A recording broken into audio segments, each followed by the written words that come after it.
Good morning, everyone. All right, I'm just going to give a few more minutes for us to try and settle down and dive into the topic.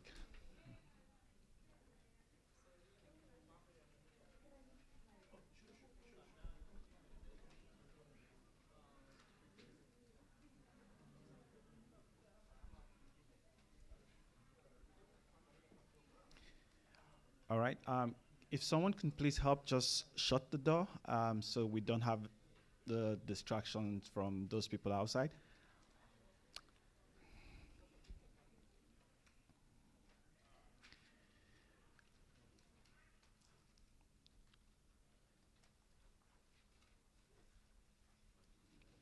All right, thank you everyone for coming to this section.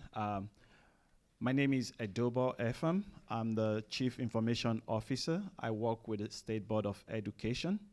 And like we see up here, we're going to be looking at a very interesting topic, talking about healthy cyber safety. And we're just cyber safety awareness, and we're going to be focusing today on cybersecurity and cyberbullying.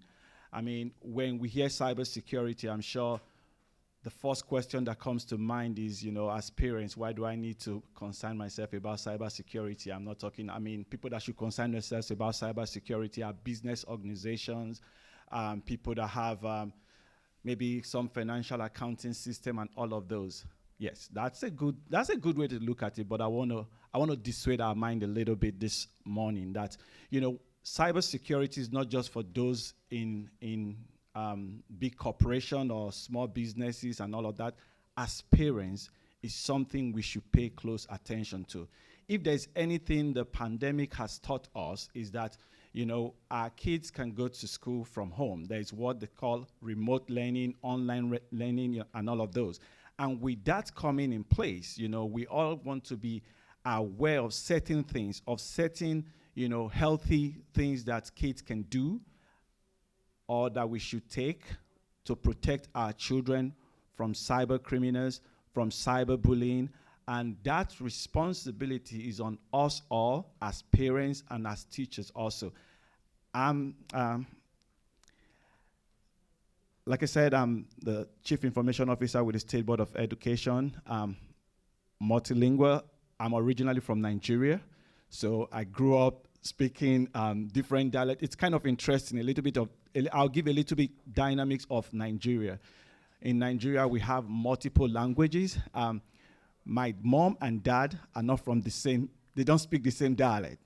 It's kind of interesting, right? So I have to learn my dad's language, and I have to learn my mom's language, and I have to learn other languages in Nigeria. So I am one of us. Okay, so I identify when I was asked if I would love to speak in this program, I was like, yes, I'll jump at it because of my origin being, a Nigerian, living in the US now and having kids.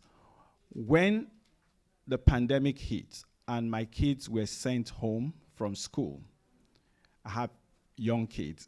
At that time, my youngest was, it was in 5th grade, and I had a daughter that was in 2nd grade. So the question was, how are we going to get this going? I know most of us sitting here today probably had that experience. We asked ourselves that. We had to okay, how do we get this going? How do we get these kids to stay focused? But another thing that I thought of, how do I watch and make sure that my kids are watching the right stuff online?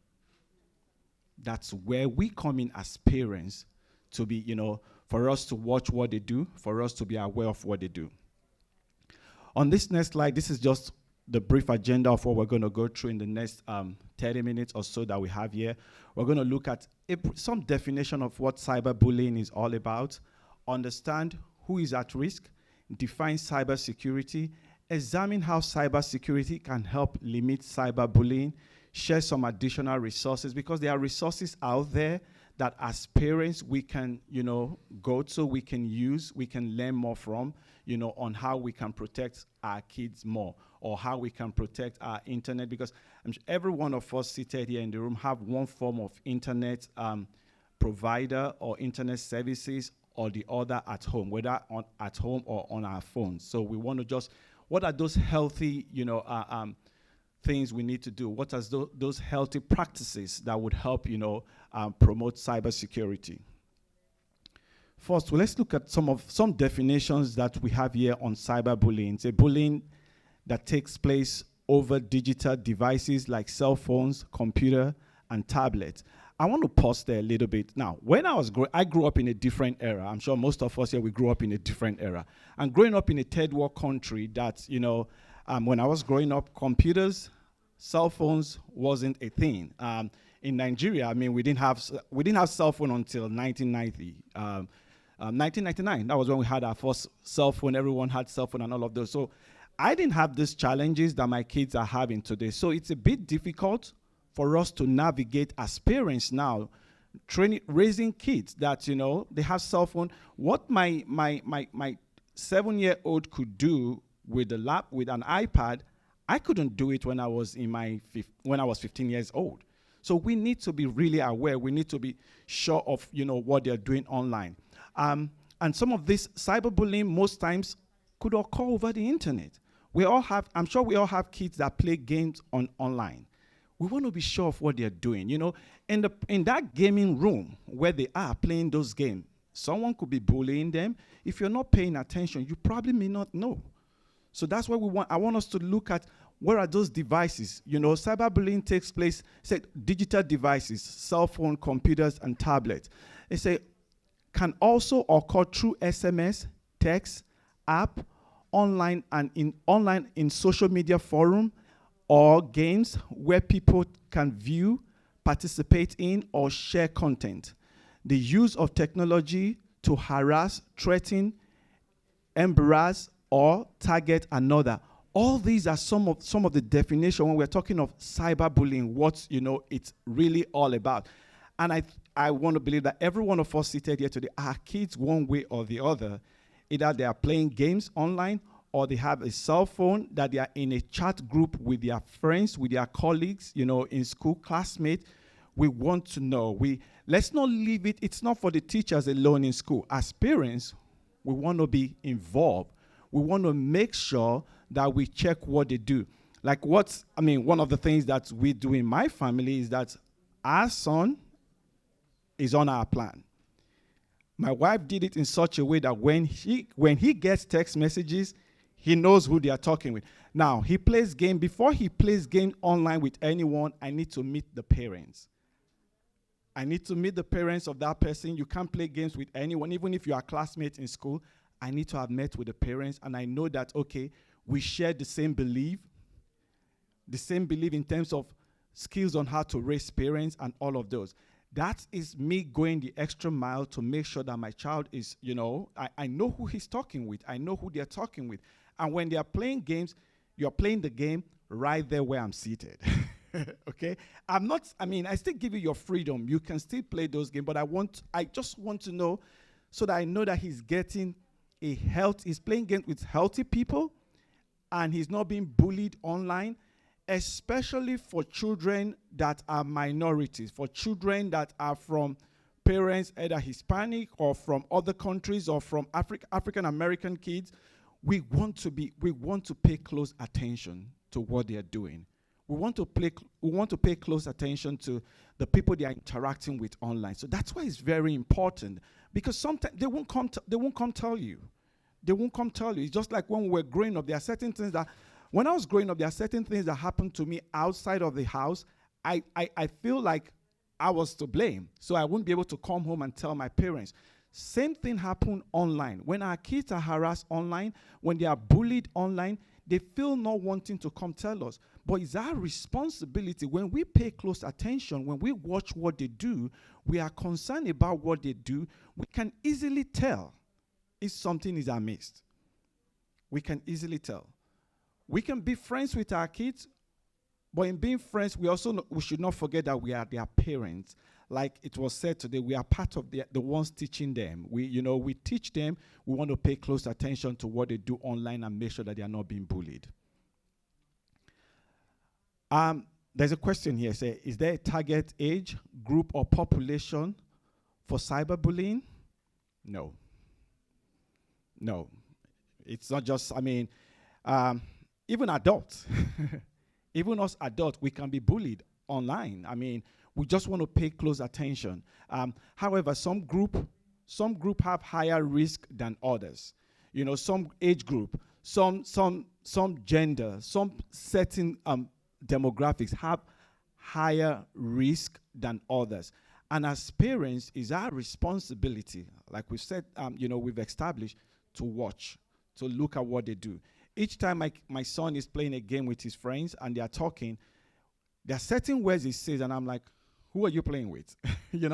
I want to know, who are you playing with? What are you playing? And I have a cutoff time. Okay, it's enough, time to go to bed. Those are things that we can help our kids to do, because like we all know, kids don't want to go to bed. Especially on Friday night, if you leave them, yeah, yeah.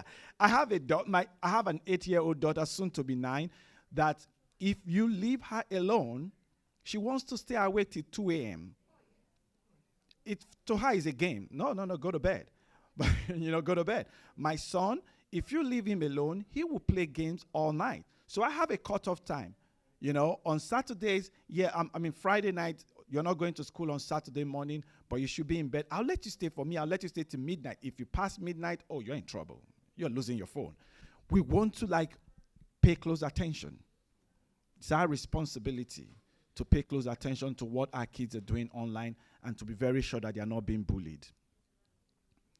Now, this is a very scary graph. This is from a census that was conducted in 2022. And if you look on here, say nearly half of teens have experienced cyberbullying with offensive name calling or some type of, they've reported some type of cyberbullying. This is, if you look at these statistics out here, it says at one type of, just looking at the statistics of people and who have been bullied and what kind of bullied, this is very staggering and concerning statistics if you look at it. And it's not like this was done 20 years ago. This was done in 2022. 2022. So it's happening every day. It's a real thing that we have to, our kids are faced with, especially in this digital age. And as parents, we want to pay close attention. We want to know, and we want to make sure that they are safe online. Now, when we look at these statistics, I want to point out something here on this graph here. Looking at this age group between 15 and 17, look at the number of people that said they've been offensive name calling, 34. When you look at this right here in terms of the breakdown, white, black, Hispanic, white kids, 35, black, Hispanic, 29 each. Now, when you go to just looking at the graph across the board, you see that our kids, they fall into this category, and especially the girl child. If you look at this graph, the girl child. And the girl child between that age of 15 and 17. It's scary, right? That's why we as parents, we want to be involved. We want to know.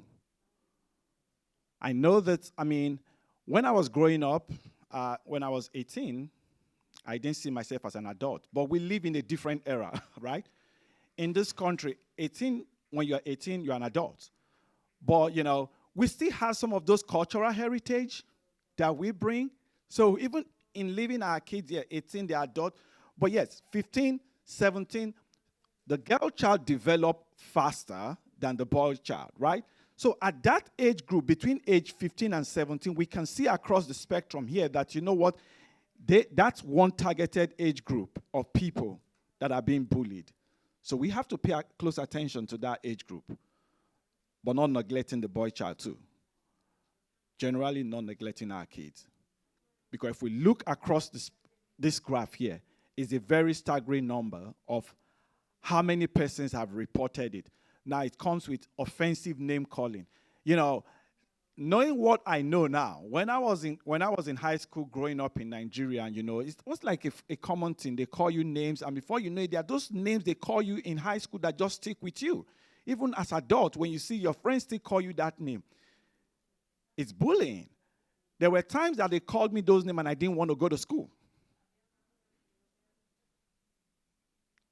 So we want to pay close attention to it. My parents didn't know. I didn't know how to report those.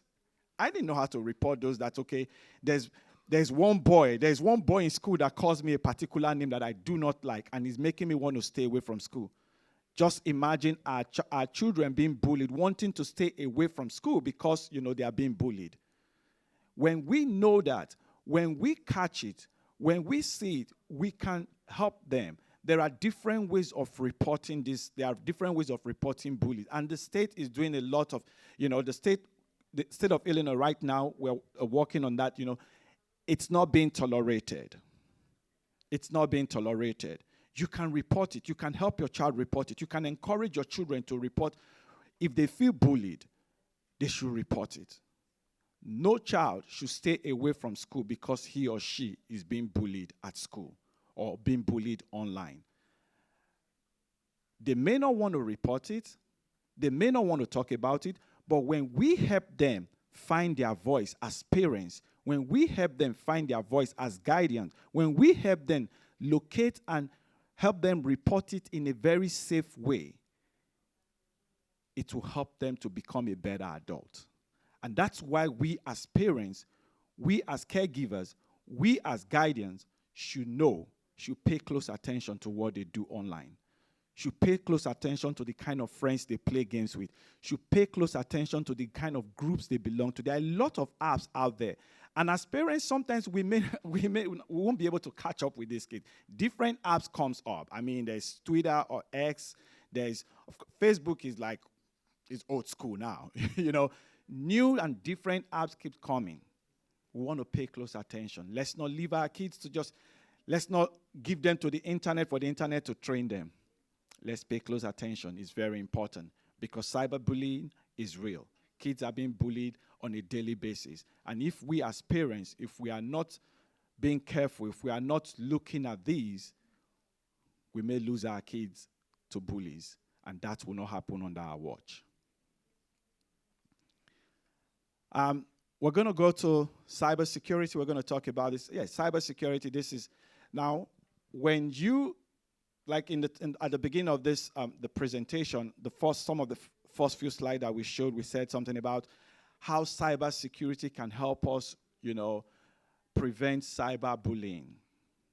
There are certain things that you can do at home that will help you, on your internet that can help you prevent cyberbullying. You can put some healthy, there are some sites, when you talk to your service provider, there are some sites, they can block some sites off your internet so that your kids cannot even go to that site. That is very possible. It's a possible thing to do. Talk to your service provider, block off some sites so that kids cannot even browse those sites.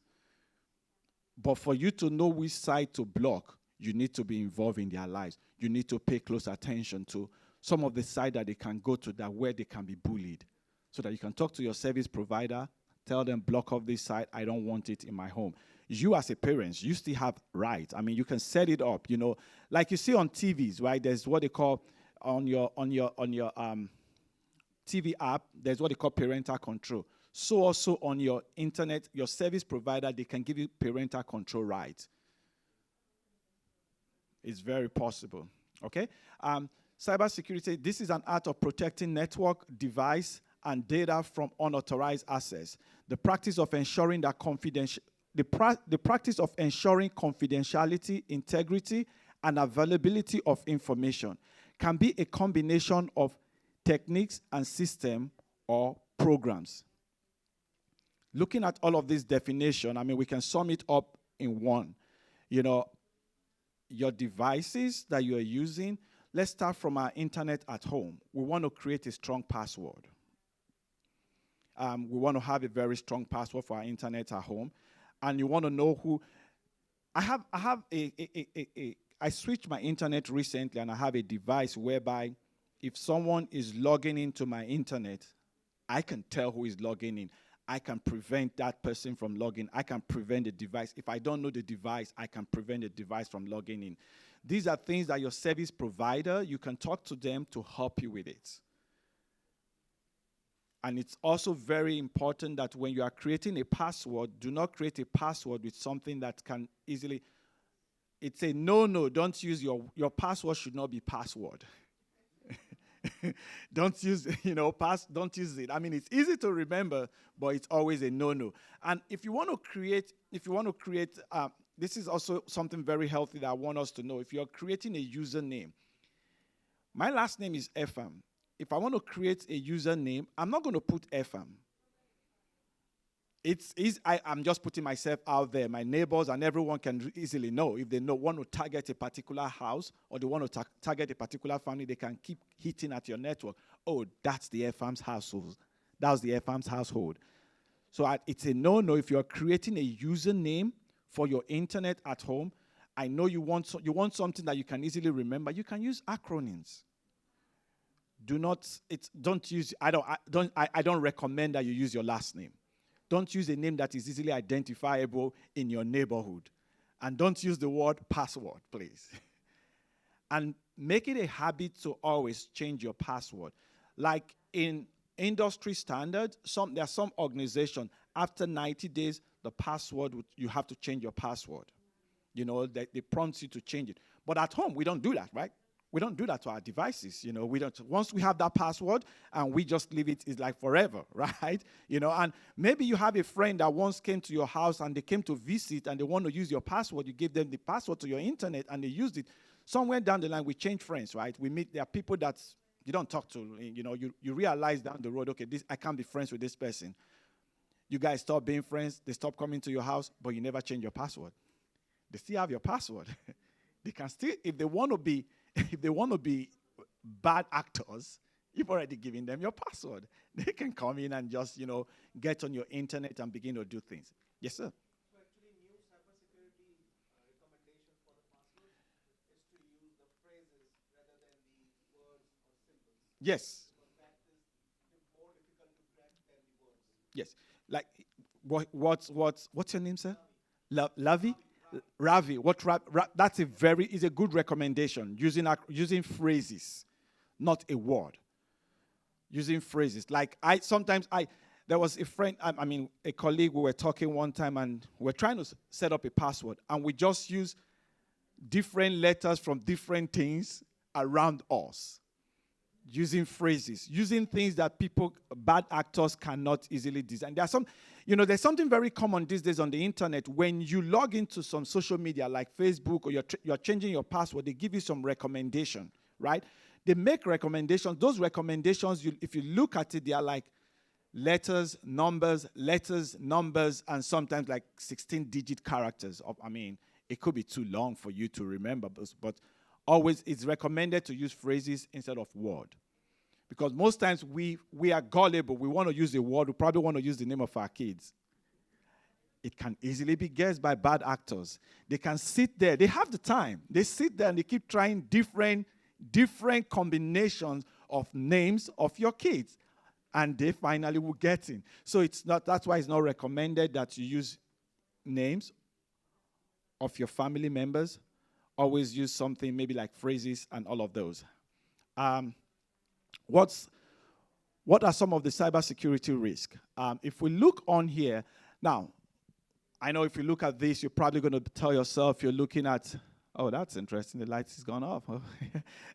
When you look at, are we under attack? No. When you look at the phrases that we have here, hackers and intruders, malicious code, vulnerability, unexpected emails, hackers and intruders trying to gain access to unauthorized system can range from mischief to crime, criminal behavior.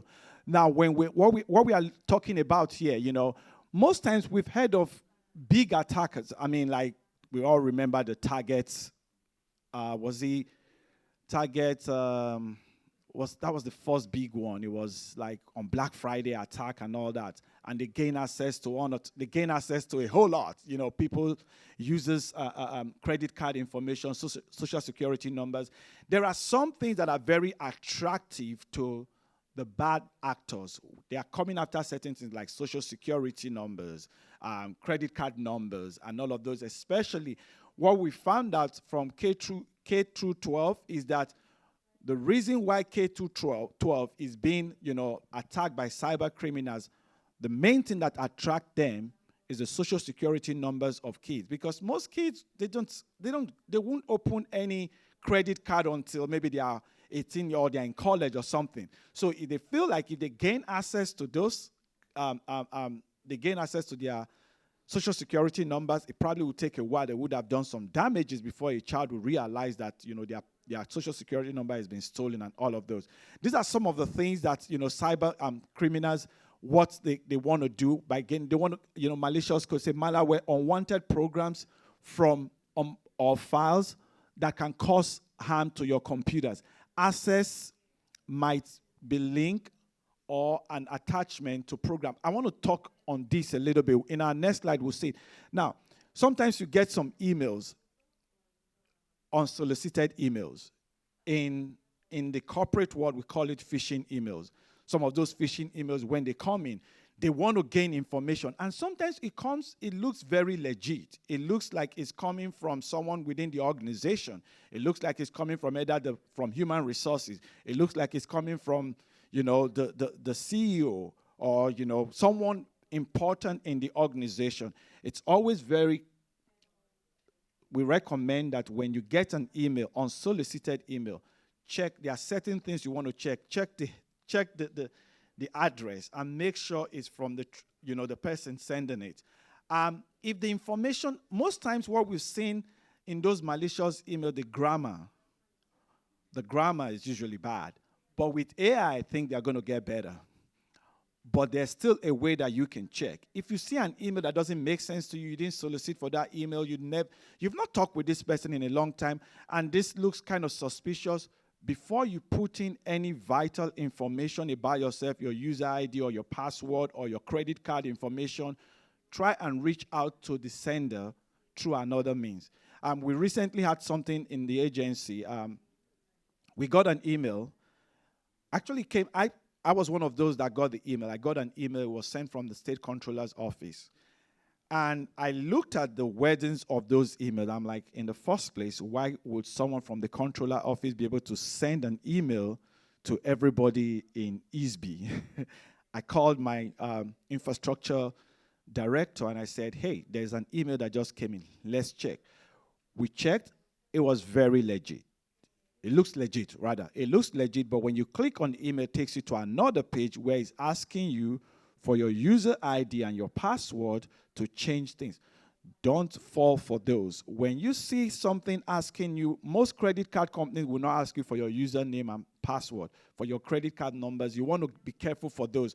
I want us to go to the next slide and look at some of the things. It says, some of the things that we can do to safeguard ourselves. To finish the story that I was talking about the email that came from the controller's office, we got a hold of the individual, called the individual at the controller's office and say, we got this email from you. There are a few people in State Board of Education that have gotten this email. And she was like, yes, we are the second agency calling. Her account was compromised. That person's account was compromised. So that's why it's very important when you get on suspicious, emails that look legit, but they are coming from someone and you suspect that email, before you put any information on it, reach out to if you're at work, reach out to your IT. If you are doing your personal work or your personal email, if it's your personal email and you suspect that email, delete it. Delete, or before you put any information, try to reach out. There are other ways. If you have the cell phone number of the person that sent it, try and reach out to the sender and confirm that the email is legit and that the email was intended for those information. And there are certain things that you want to avoid. Avoid sharing credit card information in emails, chats, unknown website. Yours truly have fallen a victim of it once. I was online, I was shopping, I like getting stuff from Ralph Lauren. I saw this shirt and they looked. I should have known the price was looking very cheap, right? I was like, oh, this is a good deal. Then I clicked on it and I was going to get the shirt. I went all the way, ordered the shirt, put in my debit card, not even the credit card. But what caught my attention was the email address. After putting in those information, the first thing I did was to call my bank, cancel my card immediately. So you want to be careful. It's a no-no. I don't send my credit card information over text messages, over emails. If I'm going to do that, if I'm sending, okay, the user is requesting that I send credit card information over email, I don't put all the numbers in one email. You want to break it down. You want to break them. Sometimes I've done some crazy thing. I'll send you one number in one email, go to another email, another device. If I have your phone number, I'll put another number on a text message. I'll split all the numbers, okay? It's just my own way of protecting myself. But it's not advisable that don't share your credit card information over emails, chats, or unknown website. When you put your credit card information in your emails, one of the things that could happen, you could be sending it to a legit person. You're sending your credit card information over email to someone that is legit. But if your email gets hacked, your information is out there already. Your social security numbers, you don't want to send those very sensitive information about yourself. You don't want to send them over emails. We want to be careful. We want to be careful where we are sending those to. Say, do not share personal details on all unsecured channels. I mean, when you look at some website you go to, they put HTTP. HTTP, legit, but if there's no X in it, it's unsecured. It's an unsecured website. If you see a website, the website address starts with usually they start with HTTP, and when there's no X, be careful. That's very unsecured. When there's X, that kind of tells you, okay, this is a secured website. But even at that, even though it's a secured website, avoid sharing your information, your credit card, your social security numbers, because those are two things that they come with. I even don't like sharing my phone numbers online too, because they can easily get to you. One thing that is very common that bad actors do is that they send you I don't know if this has ever happened to any one of us here in this room, but I want to just share and so that you'll be aware.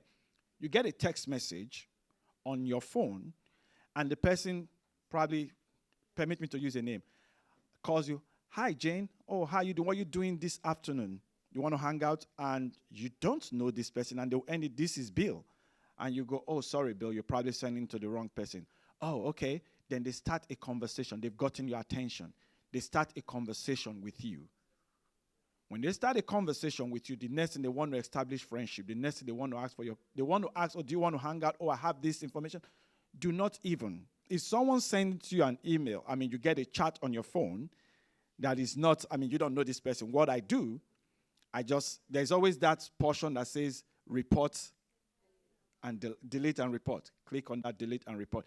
Because if you entertain that, this that will also share with your adult kids. Share with your kids that have, cell phones.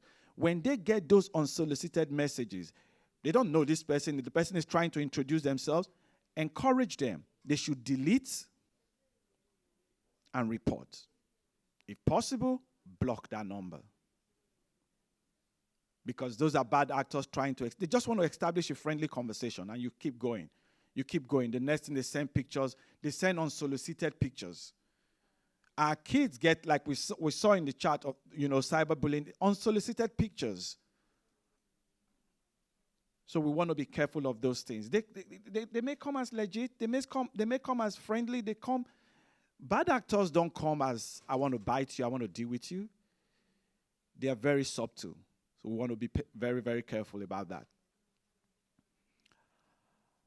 So be cautious of unknown files. There are some files that you do not want to open. When you see a file in your email that have the .exl file, be very wary of those files. Delete it, because that's an executable file. When you click on that file in your email, it could clone it. It's going to execute a bad program on your internet or on your laptop, and you've just opened your back door for the bad actors to get into your system. So you want to avoid those files. It says, do not open unknown or unexpected files. Always verify the source of the file to avoid viruses and malwares. You want to always verify. Always make sure that the file that is coming, the file that was sent to you, it's from who they say they are. And when you see a file that has that extension .exl, don't open, delete. Because that's an executable file. An executable file should not be coming into your email. If you are in the office working, report to IT immediately. If you are at home, if it's your personal email, delete it. Because there's not, why should an executable file be coming to your email? Then when you go to a website, you don't trust that website, you want to download it, and you're seeing those things, verify, verify, verify, verify. We can't overemphasize this, that you verify. And let's get into the habit of periodically changing our password. Is a good practice. If you have small business that you use, internet on in a small business, always make sure that your servers are up to date. Deploy patches. Make sure you have the latest security up-to-date information from the vendors that you are using. If you do not know how to do that, reach out to your internet service providers. There are vendors online, there are good actors, there are good people that can help you with those things. But we need to have that awareness. We need to have that mindset. We need to be aware of this, of some of the best practices or some of the things that we can do to keep our system safe, to keep our home internet safe, to keep our businesses safe, to keep our kids safe.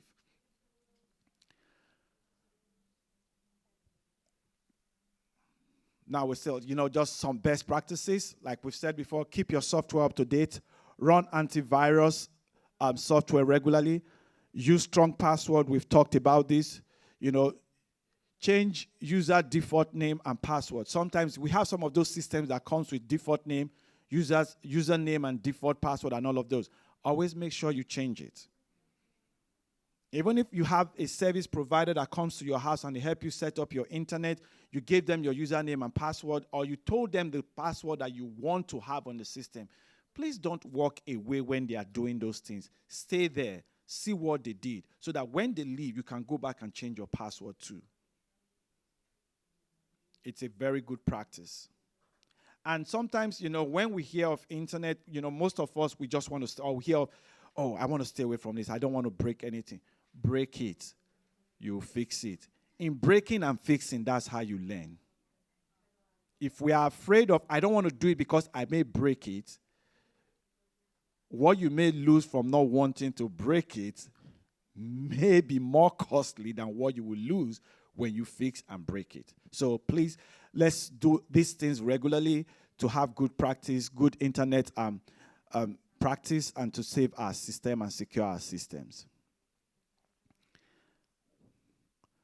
The new one you've heard of, MFAs. I know most times some of us in our places of work, we've heard of MFAs.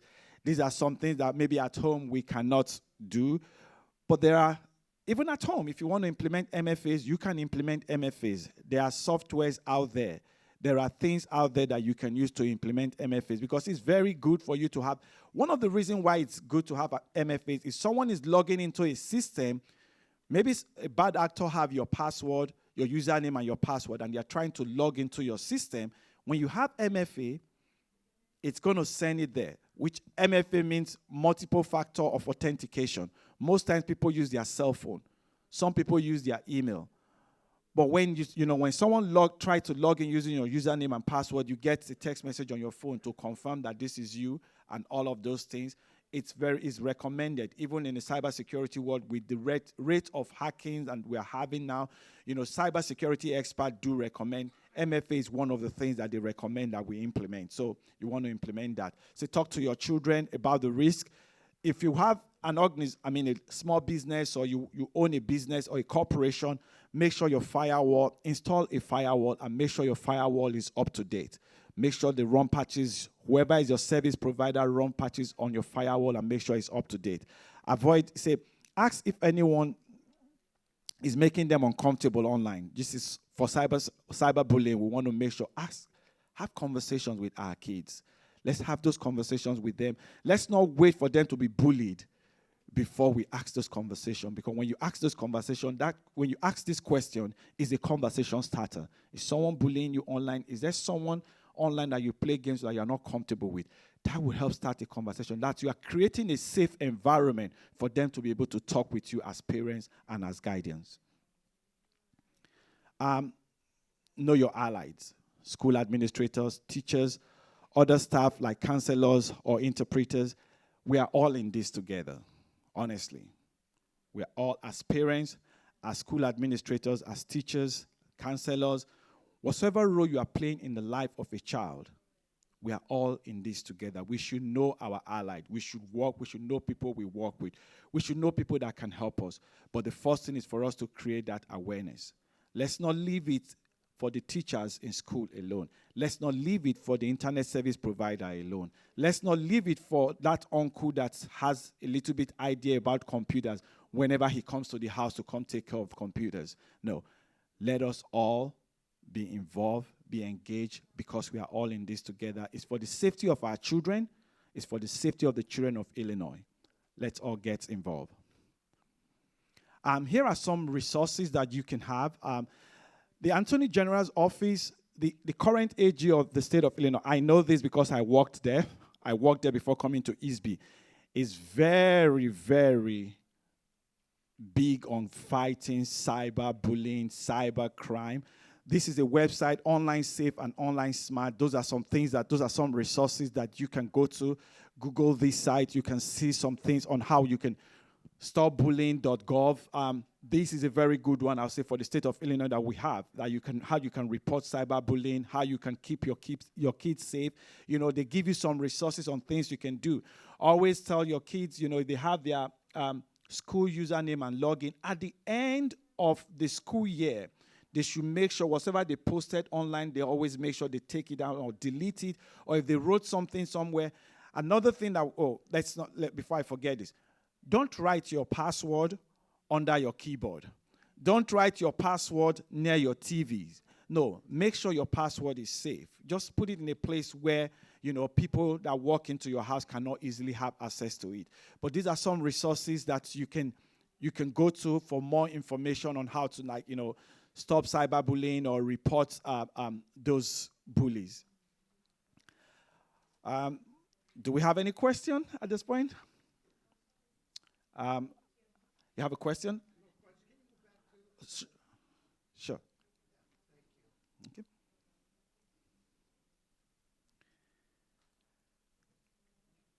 All right. Thank you guys for coming. I hope this created something in our mind, and we'll go with it from here. Thank you. Have a good day.